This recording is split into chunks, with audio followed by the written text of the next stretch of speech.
नुआ वर्ष आरंभ हो गला एवं वोडाफोन आइडिया बा वीआई तार यूजर्स को पाई आनीची एक खुशी खबर।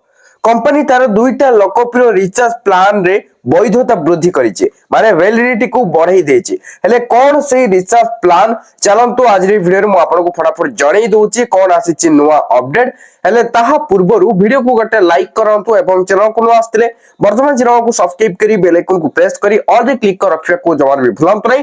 तो चलंतु देखिबा कोन आसीछि नुआ अपडेट।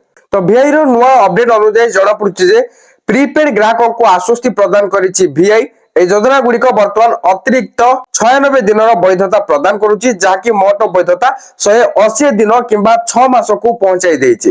তো কোন চালন্ত পুরা ডিটেলস মু আপনাকে জଣାউছি কোন সেই রিচার্জ প্লান গুড়িক তাহা भी কই দেবি। এর অর্থ হচ্ছে বারবার রিচার্জ করিবার চাপ শেষ হইছি এবং আপনাଙ୍କ নম্বর अधिक समय পর্যন্ত সক্রিয় রহিব বা অ্যাক্টিভ রহিব। তো যেমানে কম ব্যবহার করুথুবে সেমানক পাই গটে লাভদায়ক নিষ্পত্তি হবো। ভিআই ର এই পদক্ষেপ বিশেষ ভাবে সে উপভোক্তাଙ୍କ পাই লাভদায়ক যেমানে কি বেলে বেলে তাଙ୍କର সিম को यूज करंती बा तांको सिम को एक्टिव रखिया को चाहंती। तो सेमानकर एक द्वितीय नंबर भी अछि किबा याकू केवल कॉल करिवा पे व्यवहार करंती। तो अधिक वैधता बा अधिक वैलिडिटी सहित ए उपभोक्ता माने बारंबार रिचार्ज करिवार आवश्यकता रो बंची जिवे एवं सेमानकर नंबर सुरक्षित रहिबो माने एक्टिव रहिबो किछि असुविधा नै सिम बंद हबनी।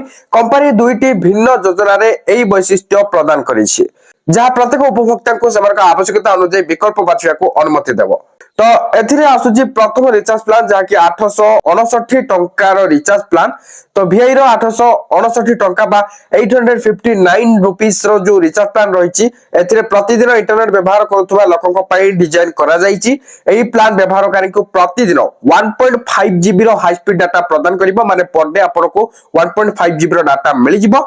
आ मेंशन कराइछि जे एही डाटा 5G नेटवर्क रे मध्य काम करिवो अर्थात 5G कवरेज थिबा अंचल रे रहउतबा यूजर्स माने उन्नत स्पीड रो लाभ पाई परिबे। या सहित एही प्लान जोडा कि अनलिमिटेड कॉलिंग रो मध्य सुविधा दोउची ता सहित एसएमएस मध्य प्रदान करूची। तो सेकंड रे आसुची वीआई रो 588 टंकिया रिचार्ज प्लान।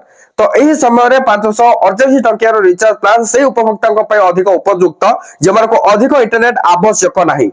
एही प्लान मुख्यतः कॉल करिबा एवं मौलिक व्यवहार पय डिजाइन करा जायछि। 180 दिन दीर्घ वैधता सहित माने 180 डेज रो वैलिडिटी देखिया को मिलिबो ए रिचार्ज प्लान रे। ए सेमान को पाए एक भलो विकल्प जे माने कि केवल सेमान को नंबर को सक्रिय बा एक्टिव रखिया को चाहुचंती किबा एक द्वितीय सिम व्यवहार करिवा को चाहंती। तो उभय योजना रो सबठारो बड़ आकर्षण हेउची सेमानकर 180 डेज रो वैलिडिटी। एते दीर्घ वैधता थिबा योजना गुड़िक साधारणतः महंगा होइते किंतु वीआई एही योजना गुड़िक बा एही प्लान गुड़िक सुलभ मूल्य रे प्रदान करिछि जहाँ व्यवहारकारी को एक गुरुत्वपूर्ण लाभ प्रदान करुछि। स्पष्ट भाव कंपनी दीर्घकालीन ग्राहक मान को बजाय रखिबार प्रयास को सूचित करुछि।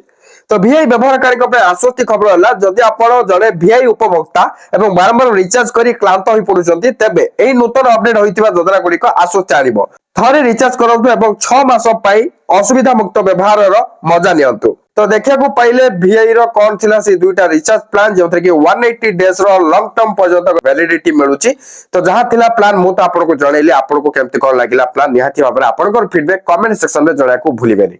तो वीडियो किछ इन्फॉर्मेटिव थिला तनको लाइक करिवे शेयर करिवे एवं एई टाइप रो वीडियो पाइ पिन चलतले चैनल को सब्सक्राइब करी बेल आइकन को प्रेस करी ऑल रे क्लिक कर रखिया को भूलंत नै। एंड जदि मते सोशल मीडिया रे फॉलो करनाती फॉलो करनतो डिस्क्रिप्शन में लिंक मिल जिवो चेकआउट करनेबे। Thank you for watching.